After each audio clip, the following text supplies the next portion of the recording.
¿Qué tal? Bienvenida, bienvenido a La Aventura, podcast de libros y lectura.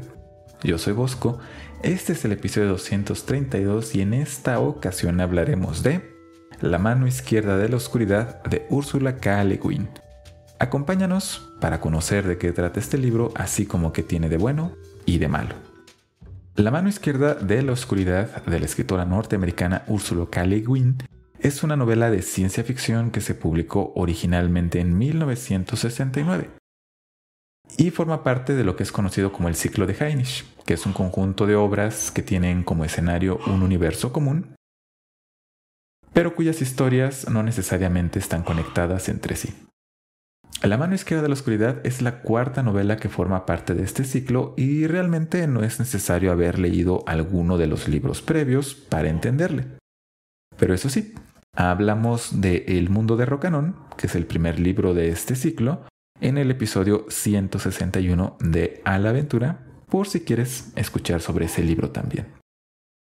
Como siempre, comenzaremos hablando de qué trata este libro, qué aspectos de este nos parecen positivos y negativos, si lo recomendamos y finalmente una plática sobre los temas principales del libro, que incluye spoilers de la historia. Y para todo esto me acompaña Manu y como siempre, Manu, por favor, preséntate. Hola, ¿qué tal? Buenas noches o buenos días. Un placer otra vez estar aquí otra vez para hablar de un libro de ciencia ficción que se sale un poquito del molde, algo que como que pasa desapercibido con el tiempo, pero qué bueno que estamos aquí para descubrir esto.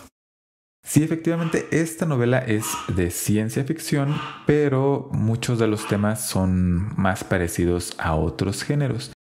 Manu, ¿antes habías leído algo de esta autora o habías escuchado de este libro? Había escuchado algo de la autora porque creo que uno de sus libros fue la que inspiró para Avatar, la de los monos azules, entonces más o menos ya había escuchado de ella. No había profundizado mucho en sus libros, en sus temas, pero ya la tenía ubicada más o menos un poquito. ¿Habías visto, por ejemplo, la película de Estudios Ghibli de Historias de Terramar? No, hasta eso he visto creo que el 99% de las películas de Ghibli, pero esa en específico no me llama mucho la atención, no me pareció fundamental, pero sí la quiero ver, sí me interesa mucho verla para completar todo el set de películas vistas, entonces un día de estos. Y es que curiosamente esa película está basada en historias de Ursula K. Le Guin, aunque la adaptación no es muy buena y en general es, como bien lo mencionas, una de las películas que menos interés atrae de los fans de ese estudio. Yo la vi, la animación es hermosa, pero la película en sí no es tan recomendable como otras. Sobre este libro en particular, esta novela fue muy bien recibida en su momento. En 1970 ganó los premios Nebula y Hugo a Mejor Novela, que son los premios más prestigiosos otorgados a obras de ciencia ficción escritas en inglés. Y también fue muy bien recibido por los lectores y las lectoras, también por la crítica literaria. Es considerada una novela clave de la literatura feminista del siglo XX, sobre lo cual quizás platiquemos un poco más adelante. También es una de las obras mejor conocidas de esta autora, lo cual no es poco mérito porque tiene una cantidad considerable de libros clásicos de ciencia ficción y fantasía, además de que en el ciclo de Hainish varios de estos libros son bastante buenos y son referentes en el género de la ciencia ficción. Y es que esta autora ha tenido una enorme influencia en estos dos géneros, así como en muchas escritoras y escritores. Es muy fácil que si le preguntan a un autor o autora de ciencia ficción contemporáneo si ha escuchado de Ursula K. Le Guin o si ha leído algo de ella, la respuesta sea que es una de sus autoras favoritas. Entonces, tiene una larga trayectoria. Y curiosamente, este libro no tiene adaptaciones al cine o la televisión, sino al teatro, así que es algo curioso. Pero se entiende porque la historia que cuenta no es tan fácil de adaptar por varias cosas. Pero, para no dar más preámbulos, mejor pasemos a hablar de qué trata este libro. Nuestra historia es en realidad el reporte de Hen Liai, que es el personaje principal y narrador. Nuestra historia es en realidad el reporte de Hen Liai, que es nuestro protagonista y narrador, sobre su estancia en el planeta Geten, que es un planeta distinto al suyo. Él es originario de la Tierra. Él mismo nos lo advierte, aunque hace el mejor esfuerzo por contarnos la historia como la recuerda, con toda la fidelidad posible. La verdad, nos dice, no es más que un producto de la imaginación, así que todo lo que nos cuenta está moldeado por sus propias experiencias. Su relato inicia en la capital del reino de Karhide, lugar en el que se encuentra hospedado desde hace algún tiempo como huésped de Estraven, quien sería el equivalente a un consejero, primer ministro o secretario particular del rey Argaven. Y desde aquí, ahí nos aclara que habla de el consejero, el rey, los habitantes de Geten, pero que lo hace por convención, un poco por costumbre. Las mismas personas de Geten no tienen sexo masculino o femenino definido y tampoco tienen género masculino o femenino. Tienen la posibilidad de expresar, en momentos muy específicos, conocidos como Kemer, un sexo definido. Pero el resto del tiempo tienen un sexo y un género único, el cual en la actualidad llamaríamos quizás un género y un sexo neutro. Así que ahí habla de todas las personas de Geten en masculino, aunque en realidad no tienen rasgos ni roles que encajen en lo que él, como originario de la Tierra, entiende como un hombre o una mujer. Eso sí, los habitantes, pues usaremos la misma convención que hay para hablar de ellos, de este planeta, tienen una fisionomía particular, independientemente de sus características sexuales. Geten es conocido por los miembros del Ecumen, una alianza de planetas aliados habitados por seres humanos que se extiende a lo largo de toda la galaxia, como el planeta Invierno. Es un lugar frío, donde las temperaturas templadas son escasas y sus habitantes viven muy conscientes de que tienen que sobrevivir en un entorno hostil para la vida. Así que sus cuerpos se han adaptado. Son más robustos, de menor estatura, más resistentes al frío, al viento y al hambre. Todo esto lo sabe Ai por la primera expedición de científicos exploradores del Ecumen, que le han proporcionado información básica sobre los aspectos generales del planeta y sus habitantes, aunque no muchos detalles sobre cómo interactúan unos con otros día a día. Lo cual hace que conceptos como Shifgretor, que es una forma de cortesía, ceremonia, respeto y cuidado del orgullo mutuo, sea algo difícil de entender por ahí. Por ejemplo, en Geten es de muy mala educación darle un consejo a otra persona, pues es un insulto para ella. Esto hace que la misión de Ai sea todo un reto. No solo el planeta es inhóspito y las normas sociales son complejas, sino que él es visto como una aberración, como un degenerado, porque todo el tiempo está expresando su sexo. Así que hay rechazo hacia su misión. Y sí, no es que Ai esté en Geten como turista, tiene una misión que es convencer a que este planeta se una al Ecumen. La tradición del Ecumen es mandar a un enviado, una especie de embajador, solo, sin ningún tipo de compañía, arma o cualquier otra cosa que haga que los habitantes de un planeta sospechen la amenaza de una conquista. El propósito de los enviados es dialogar y convencer a los líderes de los planetas de unirse al Ecumen y así poder compartir el conocimiento de toda la humanidad.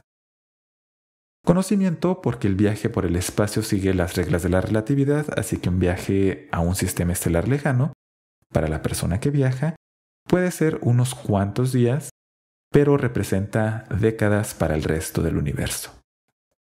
Pero sí hay manera de mandar información instantáneamente. Ai, como decíamos, finalmente y con la ayuda de Estraven, que lo ha ayudado en todo lo que ha podido y está convencido de que su planeta debe unirse al Ecumen, ha conseguido una audiencia con el rey. Ai le plantea todo lo anterior al rey, le proporciona tanta evidencia como puede, pero el rey, aunque escuche con atención, se niega rotundamente a unirse al Ecumen. El rey admite que teme las consecuencias de unirse a algo como el Ecumen, y también que no cree del todo en lo que cuenta Ai, pues le dice que le teme a los mentirosos. Después de la audiencia, Ai se queda pensando en esto, creyendo que el rey se refiere exclusivamente a él como una persona mentirosa.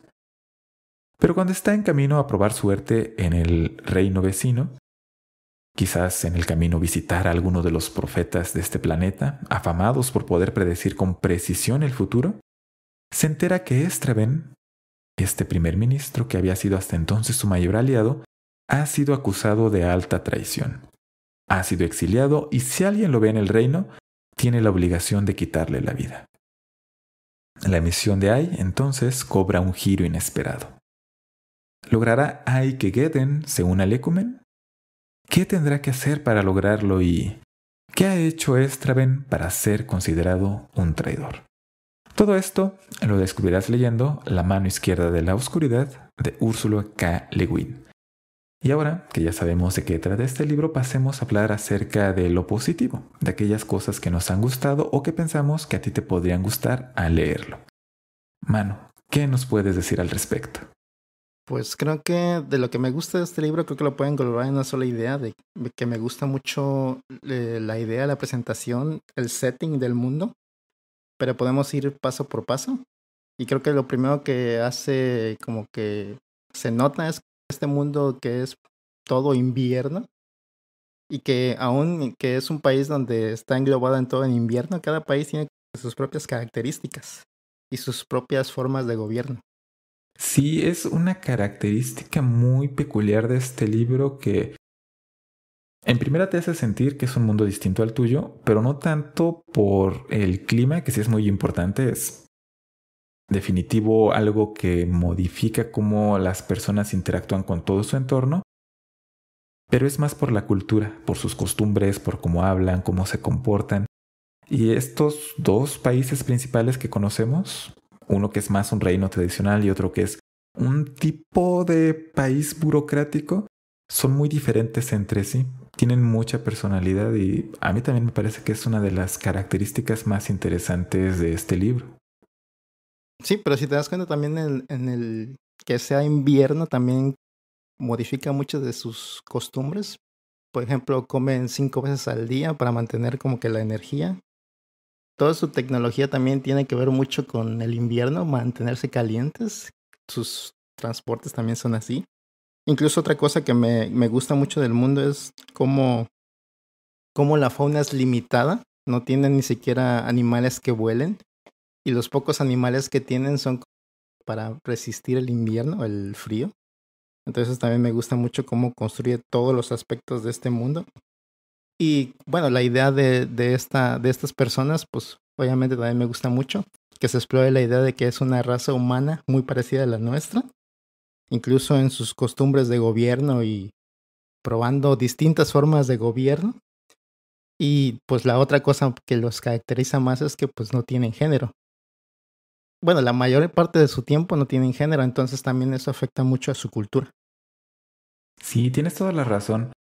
Creo que algo muy sobresaliente de este libro es la manera tan clara en la cual la autora te presenta cómo estas características de dónde viven los personajes y cómo su sexualidad y su género se expresan cambian pues desde el lenguaje hasta como lo mencionabas, hasta la tecnología.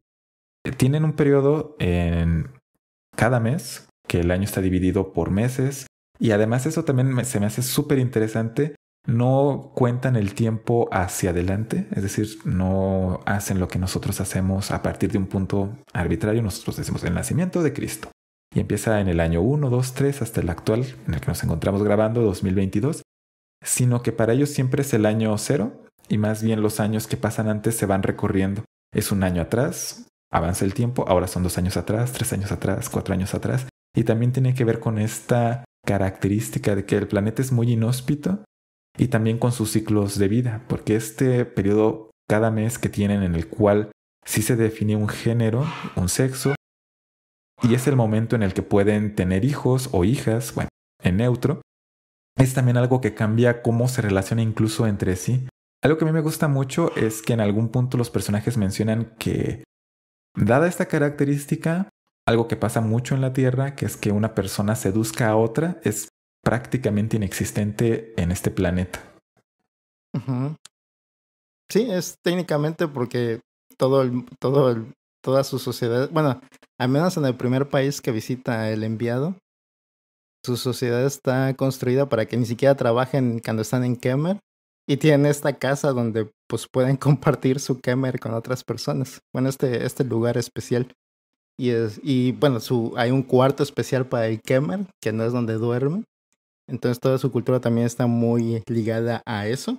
Entonces eso me gusta mucho del libro, que todo está muy relacionado. Y bueno, decías del tiempo, y también me gusta que es muy lógico su tiempo. Tienen 14 meses, 364 días, me parece, el mismo tiempo de que gira su planeta alrededor del Sol que el nuestro. Pero ellos manejan el tiempo diferente. Bueno, lo manejan como que más lógico, más...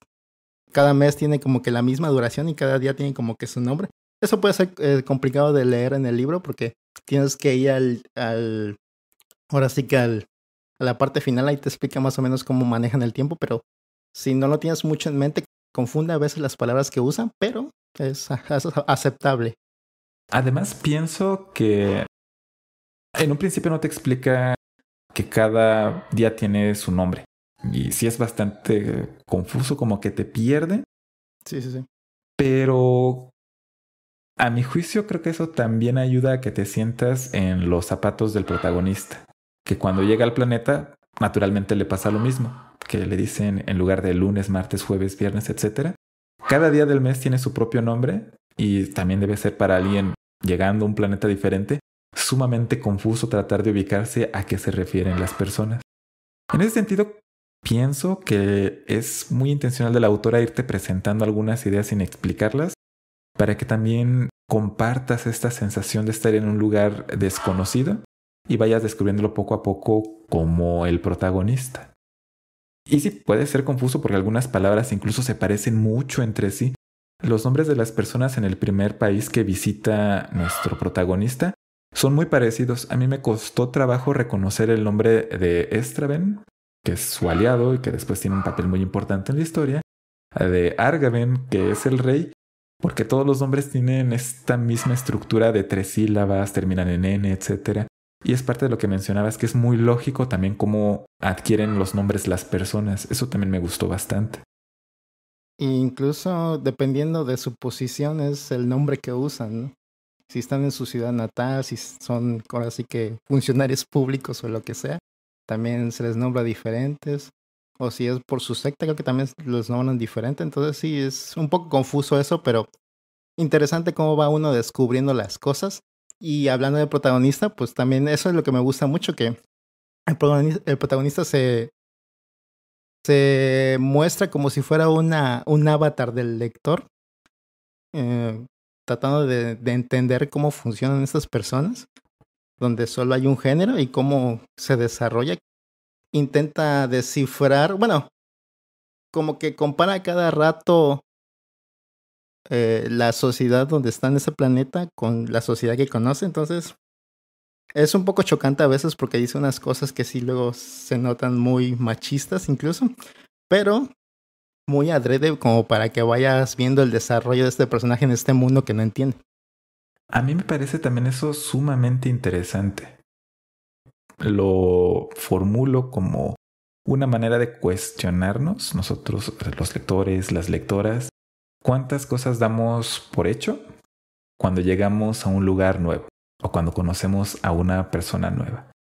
Asumimos que van a compartir mucho con nosotros o que van a ver las cosas de la misma manera que nosotros, y a veces esa es la fuente de muchas discusiones, de desacuerdos, de malentendidos, porque no es así.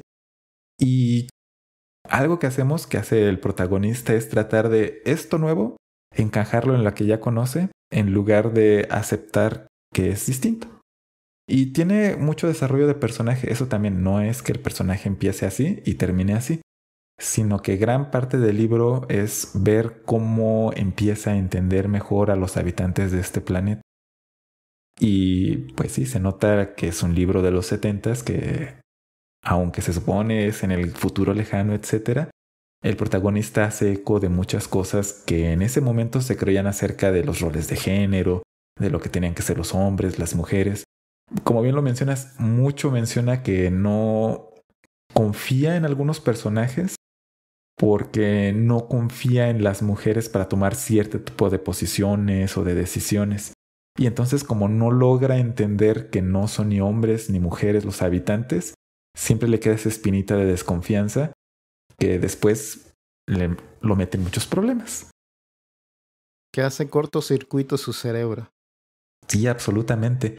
También es curioso cómo trata de entender un concepto que a mí se me hace muy interesante en este libro, que es el que los personajes de los dos países tienen además creencias religiosas. Y su religión también tiene mucho énfasis en cómo se relacionan unos con otros. Y tienen esta posibilidad de ver el futuro. Una de las cosas que quiere hacer en el planeta es ir con los profetas que pueden predecir el futuro. Y esto se ve presente en historias que hay entre capítulos.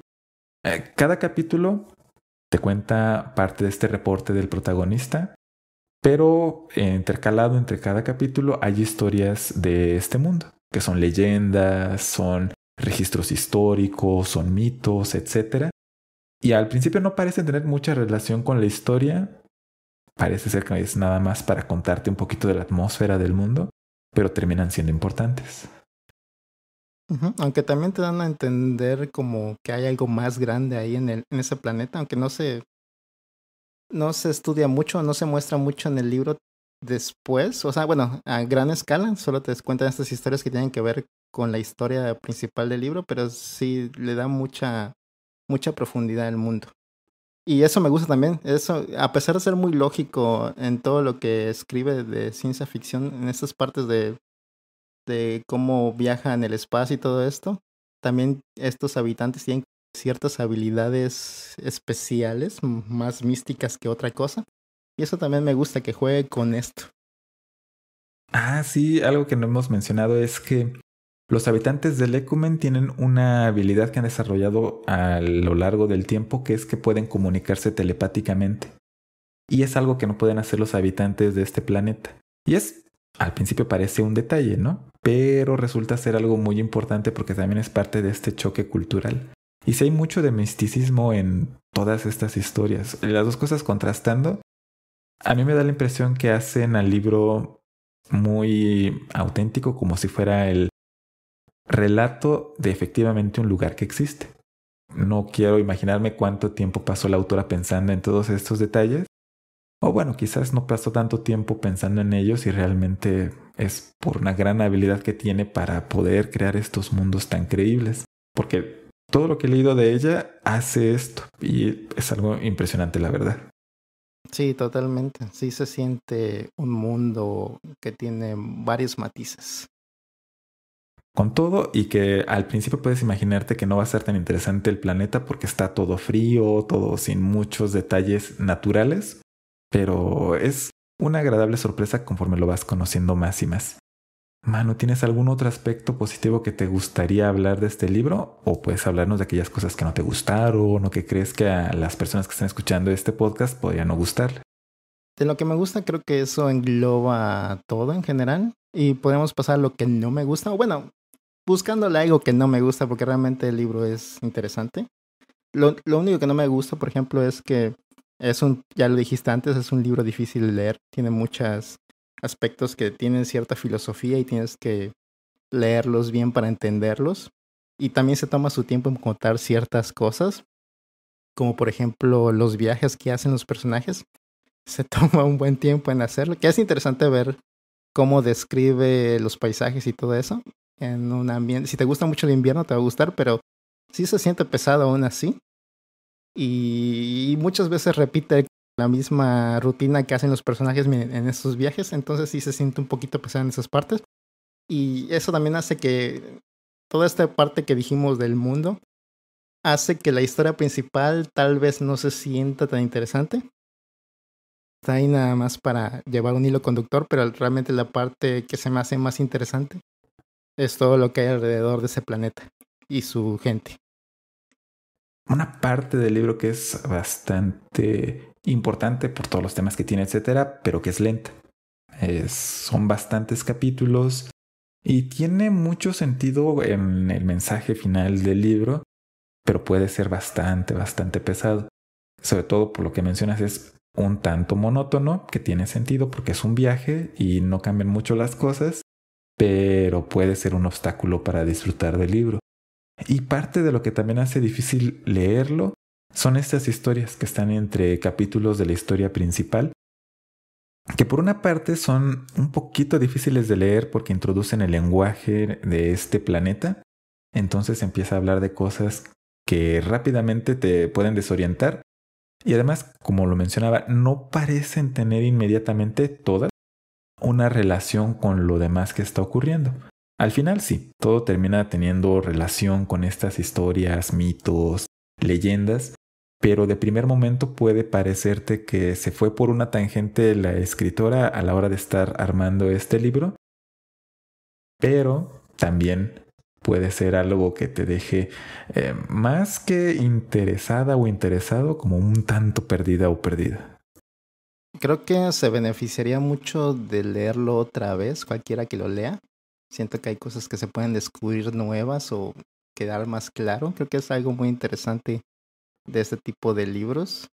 Creo que todas esas historias que no se entienden al principio, ya leyéndolas una segunda vez, ya con todo el panorama del libro leído, creo que ya es más claro. Tengo ganas de leerlo quizá en un tiempo después, todavía no, pero un tiempo después cuando se me pase la mala experiencia de ese viaje, pero creo que es estos libros que puedes leerlos una y otra vez y te encuentras algo nuevo. Completamente de acuerdo. Y de mi lado, quizás esto no es algo malo en sí del libro, sino tiene que ver con las expectativas de las y los lectores. Es un libro de ciencia ficción, pero si lo que tú estás esperando es algo tipo space opera, por ejemplo, más parecido a Star Wars, o de ciencia ficción dura, digamos, por ejemplo, Ringworld, ¿no? Mundo Anillo, más tecnología, específicamente avances científicos. Este libro es distinto. Los temas y el tono de este libro van por otro lado. Son más acerca de especular de futuros posibles de las sociedades humanas y no tanto de ciencia, tecnología o de aventuras espaciales. Entonces, si ves ciencia ficción y te lleva a estos subgéneros, este va por otro camino y puede llegar a decepcionarte, pero es absolutamente independiente de si es un buen libro o un mal libro. Nada más lo menciono para que estés prevenido y no te tome por sorpresa que en lugar de encontrarte naves espaciales y rayos láser, etcétera, lo que te encuentres sean discusiones políticas y de personas tratando de entender qué es lo que la otra está tratando de decir.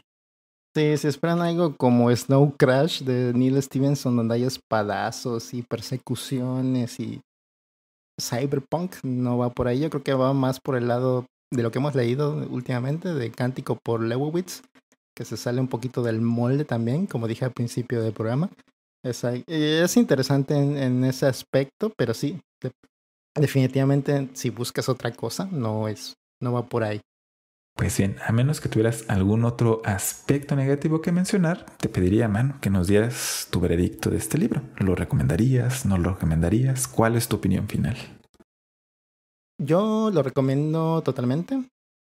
Creo que si buscas, específicamente por el lado de la identidad de género, creo que si buscas literatura que tenga que ver mucho con estas pláticas de identidad de género y cómo nos alejamos de las expectativas de género en la literatura, creo que es un buen libro. El libro ya tiene más de 40 años que se hizo, entonces es interesante ver cómo veían o cómo se empezaba a hablar estos temas en la literatura. Creo que por ese lado es muy interesante. Como ciencia ficción no creo que sea tan interesante, pero igual lo recomiendo como ciencia ficción. Yo creo que sí vale mucho la pena leerlo. Excelente, y yo estoy de acuerdo, yo también lo recomiendo mucho, justo por este lado, porque creo que nos presenta una historia en la que la premisa es de ciencia ficción, es en el futuro, en el espacio, pero que más bien te hace preguntarte y cuestionarte cómo te ves a ti mismo, cómo ves a otras personas, cómo puede ser difícil a veces entender a otras personas porque compartes cosas con ellas, pero también tienes muchas diferencias. En género, que es el tema principal, género, sexo, pero también el lenguaje, la cultura, las costumbres. Todo esto está de fondo en el libro y creo que te hace pensar mucho en ello, reflexionarlo. Hay incluso temas religiosos. Entonces, las historias que además te cuenta de la mitología de este mundo lo hace sentir muy real, muy auténtico. El personaje se siente desorientado todo el tiempo. Tú como lectora, como lector puedes sentirse de la misma manera, pero es ese estar perdido agradable, que estás buscando un camino porque crees que lo que está más allá va a ser algo satisfactorio y creo que en general así es. Por momentos es un libro lento, tiene periodos donde parece que no está pasando nada, entonces eso también es importante tenerlo en cuenta, pero a pesar de ello, creo que vale muchísimo la pena que si tienes la oportunidad, le des una lectura y que, por supuesto, nos cuentes qué te ha parecido si ya lo leíste o si te ha interesado leerlo, así que se lleva recomendación por parte de los dos. Y con esto terminamos la primera parte de este episodio, la reseña del libro La mano izquierda de la oscuridad de Úrsula K. Le Guin, y pasamos a la parte de los saludos, anuncios y comerciales. Primero que nada, los saludos. Hay saludos para Lupita Zúñiga, para Leticia Castillo, para Isael Sánchez y para su esposa Rosalena, que ambos escuchan el podcast. También saludos para Ela. Tiene su podcast que se llama La Opinión de Lado, en el cual nos habla de cine y de televisión. Y esto cuenta también como comercial porque estuve recientemente, al momento de que este episodio se publique, hablando de la película Un monstruo viene a verme, que está basado en el libro del mismo nombre de Patrick Ness. Entonces, pueden darle una oportunidad a este podcast si les gusta el cine y la televisión. Y por ahí ando yo de invitado en un episodio. También saludos para Cadasco y su otro yo, que también se llama Cadasco. Y 2 saludos para Tito, que es mejor conocido como Now Clover en el profundo mundo de la internet. Qué avaricioso, 2 saludos, los dos. Si no se da abasto nuestro amigo Tito. Él siempre aprovecha cuando hay una oferta, así que aquí aplica también. También, por supuesto, está la invitación a que visites alaaventura.net, que es el sitio del podcast, donde están las ligas para que puedas suscribirte en Spotify, Google Podcast, Apple Podcast, iVoox, en cualquier plataforma en la cual escuches podcast. Si tienes dudas de cómo suscribirte o estás escuchando en una plataforma el podcast en ese momento y quieres escucharlo en otra, todo está ahí en alaaventura.net. Están también todos los episodios. Están las ligas para redes sociales. Principalmente usamos Twitter, Facebook, aunque también usamos un poquito Instagram.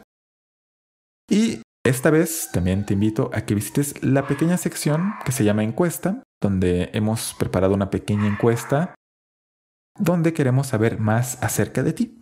Que nos cuentes qué te gusta del podcast, qué no te gusta, de qué libros te gustaría que habláramos.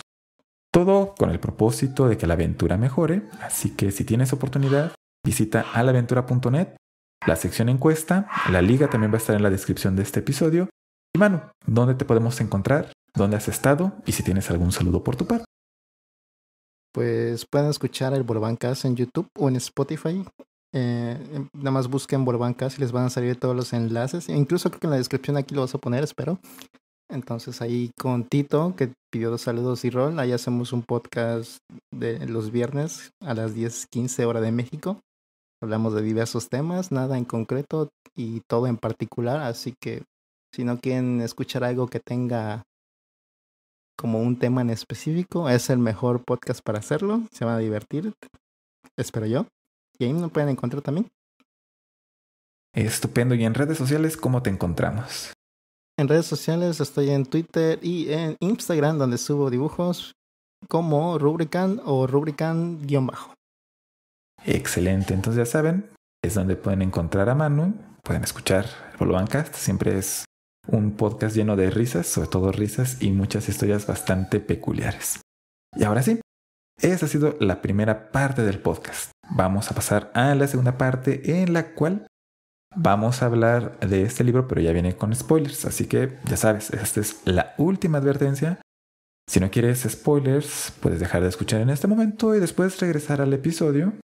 O si te da curiosidad conocer acerca de estos temas del libro, puedes escuchar de una vez, pero va con la advertencia. Así que empecemos con esta parte y como siempre, Manu, la pregunta. ¿qué es lo que se queda contigo de este libro? ¿Qué temas te llamaron la atención de este, además de lo que ya hemos platicado?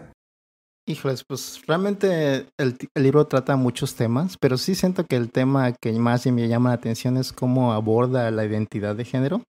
En esta época en la que no había mucho discusión, tal vez, no había gran cantidad de cosas que se hablaran abiertamente.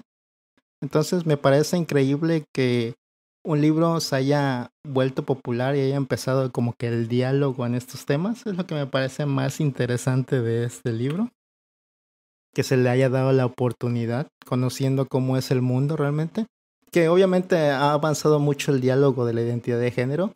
Incluso este libro tuvo ciertas quejas de feministas sobre ciertos aspectos del libro, pero hoy en día ya es considerado una gran punta de lanza este libro para toda esta plática. Pero me parece eso, creo que eso es lo más interesante que me parece. Lo demás se toca un poquito, poco en el libro, pero eso es lo que está en todo el libro. Cada frase del libro casi se trata sobre eso. Es bien interesante justo lo que mencionas, cómo ha cambiado tanto las percepciones que tenemos sobre este tema del género, del sexo y la relación entre los dos, desde la publicación del libro hasta la actualidad.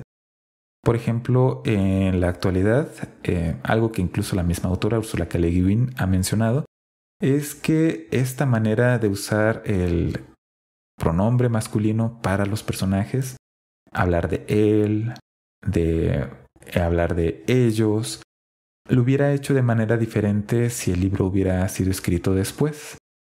Y es algo muy interesante porque en el presente tenemos ahora distintas maneras, distintas propuestas. Todavía no hay un acuerdo común, en particular en el español todavía no, sobre cómo referirnos a las personas de manera neutra. Y en este libro de hace más de 40 años ya es algo que se tocaba. Incluso en este tema se me hace fascinante cómo hay algunas cosas que aunque han cambiado mucho, todavía nos las podemos encontrar y nos dan la oportunidad de pensar, oye, esto aún es algo que no tiene una solución definitiva, es algo sobre lo que hay todavía mucha reflexión y discusión. Y como lo mencionabas, incluso en su momento fue criticado por algunas cosas y en el presente pues podemos criticarle algunas diferentes. Así que es un texto bastante vivo. Sí, y es interesante cómo evolucionan estos temas. O sea, es como algunas personas lo ven de una forma y otra gente lo ve de otra forma. Pero sí, es exactamente como lo dices. Ha mencionado que incluso hay un libro que sacó, bueno, platicó con su amigo que se llama David Naimon. O sea, publicó un libro en el 2020 ya póstumo al fallecimiento de la autora, donde hay un fragmento donde dice que realmente eligió este pronombre de él porque sentía que la editorial no iba a publicar su libro porque iba a ser muy confuso si usaba they o ellos, o ella, como es el equivalente en español hoy en día. Entonces me parece curioso cómo es que en esa época algunos autores tenían que cambiar cosas, incluso hoy tienen que cambiar cosas para que los publiquen, pero ahí era más marcado que casi siempre el protagonista tenía que ser masculino, y más en ciencia ficción, que era como que un territorio muy peleado. Entonces sí, eso me parece muy interesante cómo este libro avanzó a pesar de todos esos impedimentos. Y además algo que a mí me llamó la atención es ya como experiencia personal, que sí, definitivamente el lenguaje es poderoso porque yo en un principio imaginaba a los personajes con rasgos muy masculinos y sí me costó trabajo a lo largo de la lectura deshacerme de esta idea de que los personajes, aunque el protagonista se refiere a ellos como él, como ellos, pues no son ni hombre ni mujer, son un género único, neutro. Y eso también habla, por supuesto, de mis propias preconcepciones, de mis propios prejuicios.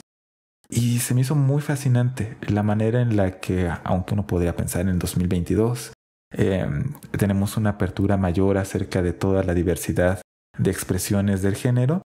Mi default sigue siendo todavía ver a los personajes, cuando no se me indica otra cosa, en masculino.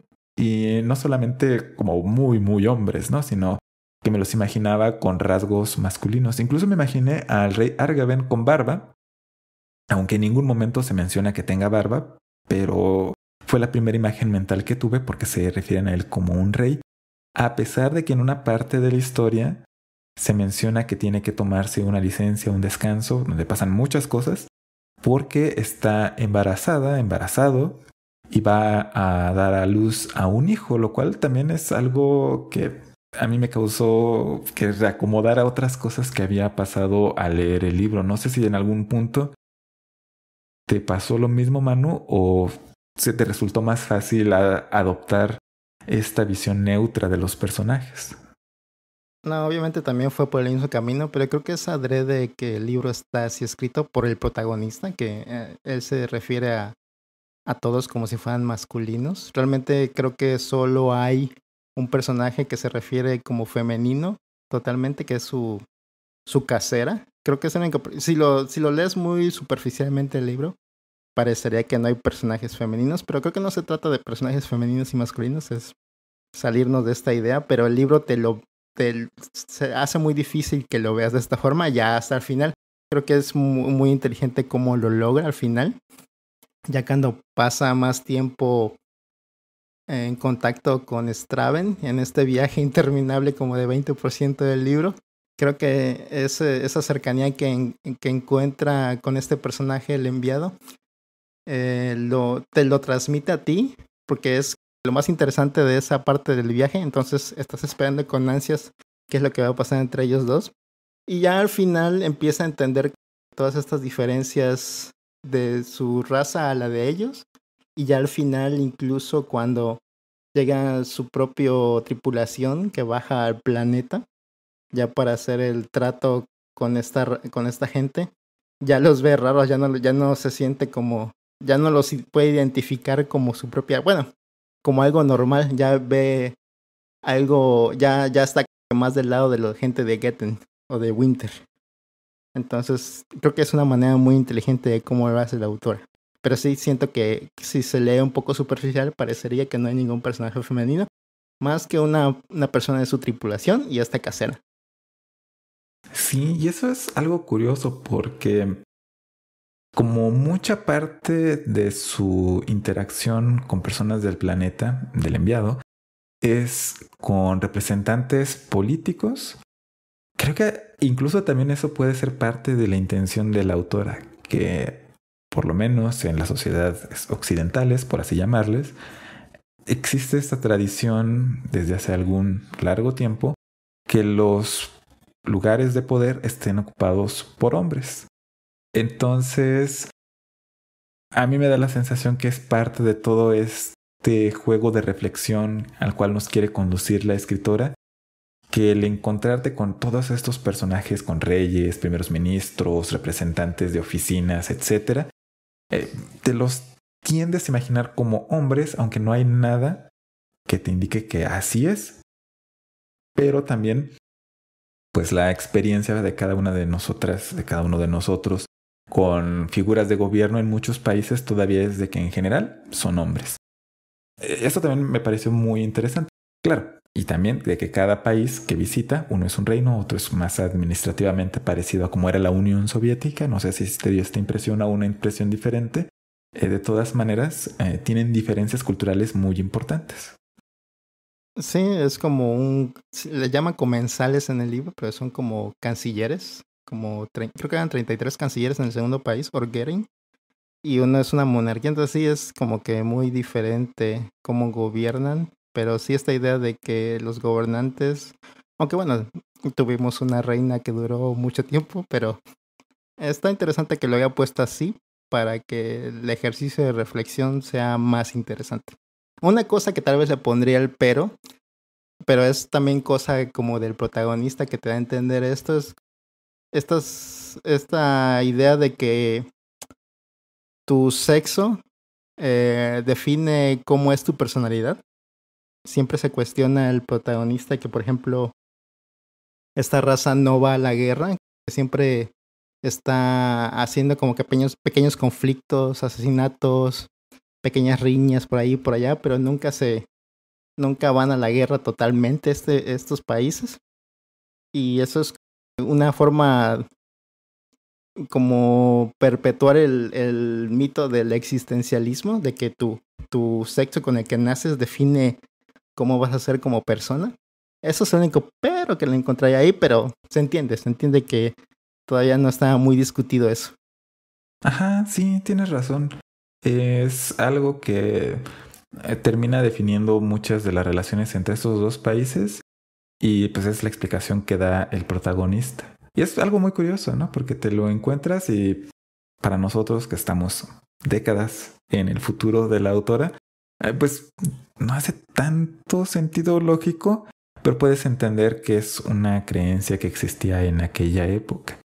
Y hablando de creencias, no sé, Manu, qué sensación te dejaron las religiones, porque aparece más de una religión en este libro, increíblemente, aunque no es un libro muy largo. Aparecen dos religiones principales. Si te dejaron alguna impresión al respecto o fue nada más un aspecto más de estos generales del mundo. Creo que lo pasé un poco de largo. Realmente, este ritual que hacen sobre cuando están prediciendo el futuro, que va el enviado a pedir una respuesta, se me hace interesante cómo también todas las personas que están participando en este ritual tienen su papel para darle una respuesta y toda la filosofía atrás, pero creo que lo pasé muy de largo realmente. Es una parte pequeña del libro. Bueno, no tan pequeña considerando los mitos que luego hay, pero sí la pasé un poquito de largo. Ah, ok. Sí, porque fíjate, a mí me llamó mucho la atención este elemento del libro porque una de las religiones que se llama Handara es muy parecida en algunas de sus creencias a algunas de las posturas que tiene el budismo en nuestro mundo.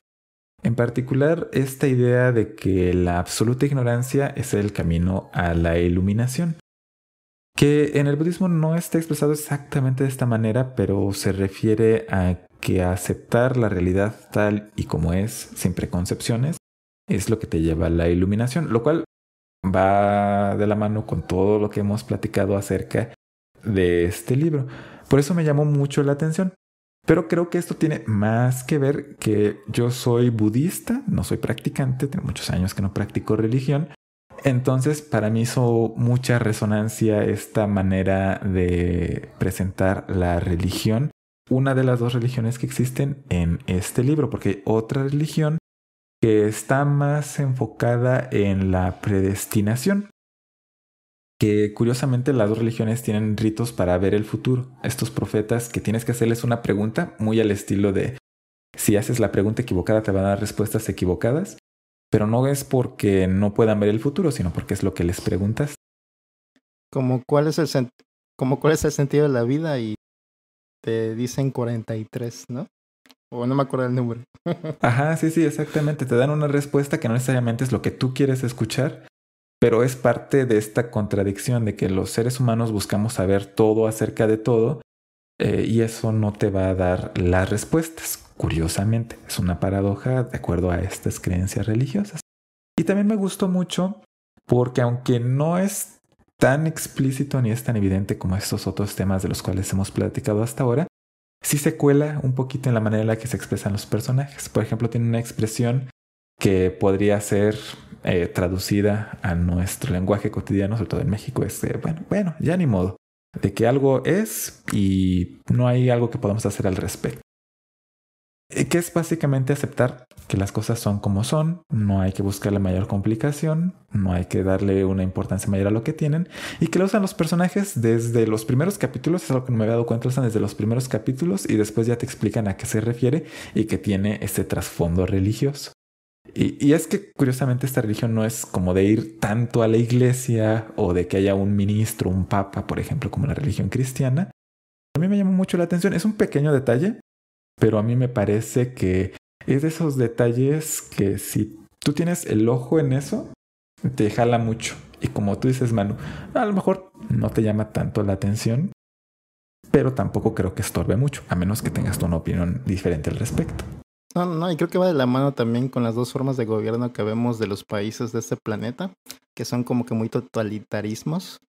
El monarca actúa por miedo, lo mencionan en la parte del libro, y los comensales reaccionan negativamente por miedo a quedar mal. Entonces, creo que también actúan, y todos los demás aceptan las cosas, no hay ninguna tipo de revolución o algo, alguien que se ponga a debatir estos comportamientos de que si hiciste algo malo para el gobierno en el que estabas, te mandan a esta granja donde te lavan el cerebro, que también es una parte importante del libro. Curioso que mencionas esta parte de que les da pena quedar mal, porque hay un concepto que es el Shifgretor, que es una manera en la cual los personajes que habitan este planeta se refieren a cuidar la dignidad, el orgullo, a no dar una mala impresión y también cuidar la de las otras personas. No sé qué impresión te da a ti, Manu. ¿Cómo lo viviste al leer este libro? Porque aparece muy rápido y te da una explicación de qué es exactamente hasta mucho, mucho después. Sí, está mencionada en varias partes del libro desde el principio, pero no se entiende muy bien hasta el final, como dices. Me parece interesante también porque va de la mano con el segundo país también. Y bueno, también con el primer país, todas estas personas no se pueden comunicar claramente entre ellos por muchas cosas. Y creo que es parte fundamental del malentendido y todo esto. Pero sí me parece interesante también, es como corregir el equivalente a corregir en privado y felicitar en público, o algo así. Me parece interesante también, un poquito interesante. Sí, fíjate que esto también tiene un poquito de relación, es una idea similar, pero no exactamente igual, a lo que ocurre por ejemplo, en China o Japón, en los cuales se tiene esta idea de que hay que cuidar tu cara. Creo que de esto hemos platicado incluso en algún episodio anterior, en el cual cada persona tiene distintas caras, una cara privada, una cara pública. Entonces esta cara pública, la idea de esto es que todas las personas tratamos de evitar que sea humillada o que pase vergüenza innecesariamente. Pero la idea de Shifgretor es diferente a esta, porque incluso, como mencionábamos, es de mala educación darle un consejo a una persona. Entonces eso hace súper complicado orientar a alguien para que no se equivoque, y es lo que le pasa a Ai, que cree que no le están dando consejos porque está haciendo las cosas bien, cuando en realidad es porque no pueden hacerlo, porque es de mala educación. Y también pedir un consejo es de mala educación. Más bien tiene que ser muy perceptivo de que cuando las personas parece que lo están insultando, en realidad están haciendo algo por su bien. Y a mí me encanta eso, porque hace muy confuso todo para el protagonista, para el lector, pero hace que sientas que la cultura de estas personas en este planeta es muy diferente. Incluso en el hablar día a día puedes equivocarte sin darte cuenta, que es algo que pasa también en nuestro planeta más pequeño, pero cuando vas a otro país puedes usar expresiones que en tu país es lo más normal del mundo, pero puede ser una grosería en otro lado, por poner un ejemplo muy burdo. No sé si te suena a algo así. Sí, realmente no me queda tan claro el concepto. Tendría que volver a leer esas partes, pero sí me suena algo así, porque sí lo mencionan como que en estas partes donde están estas interacciones entre los personajes y siempre hablan como que de malentendidos, entonces me suena algo así, pero no estoy tan seguro. Sí, es bastante confuso. Y sí dan una explicación. Te explican precisamente que la palabra Shifgretor viene de la palabra sombra. Pero para no meternos demasiado en este tema, creo que es de las cosas que vale la pena que tú que estás escuchando lo leas y des tu propia interpretación para que no te sesguemos. Pero tiene que ver con esta idea de sombra, que justamente es la explicación del título del libro, de la mano izquierda de la oscuridad. Que por cierto, él la preguntaba que por qué la mano izquierda y no la derecha. Y sí tiene una explicación dentro de la historia. Si te da curiosidad, se refiere a que existe en estas religiones del planeta la idea de que la luz y la oscuridad son dos caras, que son las dos manos de todo lo que existe. Entonces, una mano está la oscuridad y en la otra mano está la luz. La mano izquierda de la oscuridad es la luz, porque la mano derecha de la oscuridad es la sombra, ¿no? Entonces es un poquito enredada la idea, pero simplemente se refiere a esta concepción de, por ejemplo, la dualidad del yin y el yang, de que existen dos partes de todo. De esta dualidad que está presente en todo lo que existe, que de paso, nuevamente, toca la parte del género, del sexo, de que hay dos caras de todo. Entonces, a mí se me hizo muy padre, No es quizás lo más claro del libro, no es lo mejor explicado, pero creo que eso le ayuda. Te da como un toque místico que a mí me gusta. Sé que a algunas personas que lo vean quizás no les va a gustar, pero a mí me pareció bastante grato. Sí, es otro matiz del libro que toca. Y también hablando como que de la potencialidad de estas personas, de ser lo que quieran ser. Ajá, fíjate que ese es el punto final quizás de todos estos grandes temas.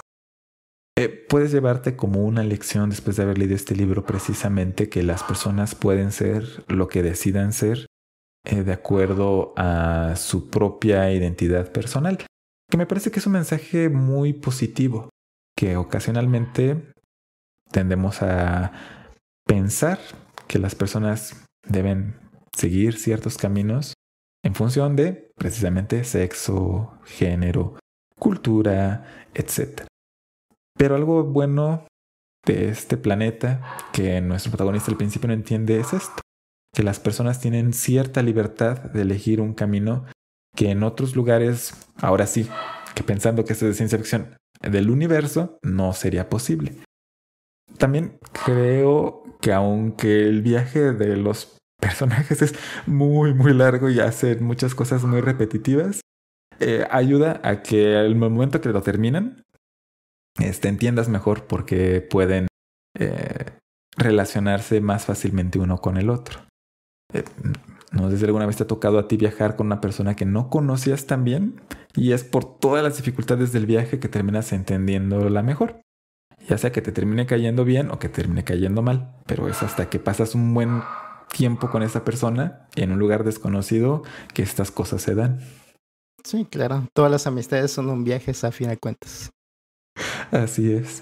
Y mano, no sé si hay alguna otra cosa de la cual te gustaría comentar sobre este libro. Si no, podemos ir llegando al final de nuestra discusión sobre la mano izquierda de la oscuridad.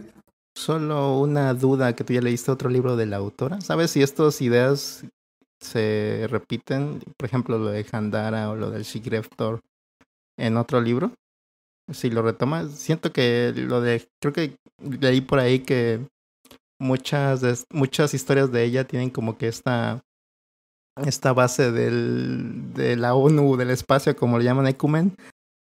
Entonces, me imagino que retoma alguno de los temas que aplican estos libros, en este libro en específico. ¿Sabrás? Pues retoman algunos elementos, pero de manera general. No se convierte en temas centrales de otros libros. Es algo curioso porque el libro de El mundo de Rocanon, que es el primero en esta serie, que es el que he leído del ciclo de Hainish, aparece mencionado en este libro únicamente como un personaje histórico que menciona, sí, claro, por ejemplo, la expedición que hizo Rocanon, ¿no? Que fue muy importante para el Ecumen, etc. Es ese tipo de menciones. A lo mejor esto puede ser hasta un poquito frustrante con la escritora. Escribió tantas cosas que te dejan con ganas de más, pero que después ya no retoma.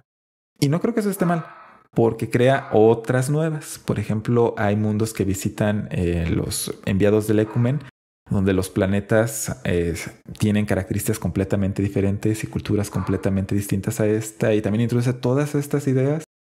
Y para el siguiente libro ya es otro planeta diferente. Entonces, desafortunadamente, si a ti te llamaba la atención, a ti Manu, o a ti que nos escuchas, saber más de este planeta, ya no hay mucho más. Sí aparecen después personajes originarios de este planeta y se menciona el Sifriator y sus religiones, pero como menciones, ya no son temas principales en la larga saga del ciclo de Hainish. Pues igual será interesante darles una leída para ver qué tal. Sí, yo creo que vale mucho la pena. Me han recomendado algunas de las personas que escuchan el podcast uno de los libros de esta serie que se llama Los Desposeídos. Y ese me da mucha curiosidad porque, según entiendo, está ubicada en el pasado, cuando apenas se está formando el Ecumen. No estoy seguro, es lo que he escuchado. Y eso también me da mucha curiosidad. ¿Cómo es que llega a formarse estas Naciones Unidas que parece que sí funciona, pero ha tenido algunos tropiezos? Eso sí, también esto te ayuda a que si estás con ganas de leer este libro, no sientas que tienes que haber leído los anteriores. Puedes agarrarlo y le puedes entender perfectamente. Hay guiños a otros y pues es agradable encontrártelo, pero no es indispensable. Y eso es bueno y malo por lo que mencionábamos. Malo si querías más detalle y bueno porque puedes empezar en cualquier punto. Pues este libro, aunque quizás no nos prolongamos tanto hablando de él, creo que tiene que ver esto con que es un libro quizás más introspectivo. Como mencionábamos, no es tanto el viaje espacial, no es tanto la tecnología avanzada, sino todas las conversaciones, todos los errores que comete el protagonista. Y eso es algo más personal. Entonces a mí sí me gustaría muchísimo que tú que nos estás escuchando nos comentaras si has leído este libro, si te ha llamado la atención, si lo leíste, qué te pareció, si hay algún personaje que te llamara la atención. Si nos recomiendas algún libro parecido a este, estaría fantástico que nos lo contaras. Pero por el momento, nuestra discusión acerca de La mano izquierda de la oscuridad de Úrsula K. Le Guin llega a su fin con esto y no nos queda otra cosa más que despedirnos. Manu, tus despedidas. ¿Quieres hacer algún otro anuncio antes de partir? Y con esto estaríamos terminando este episodio, el 232 de A la Aventura. No, nada más me queda decir que gracias por escuchar el episodio. Espero que les haya generado curiosidad leer este libro. Muy bueno, muy recomendado. Y espero que sigan escuchando los episodios. Y eso es todo, para no llenarlo de publicidad. Fantástico.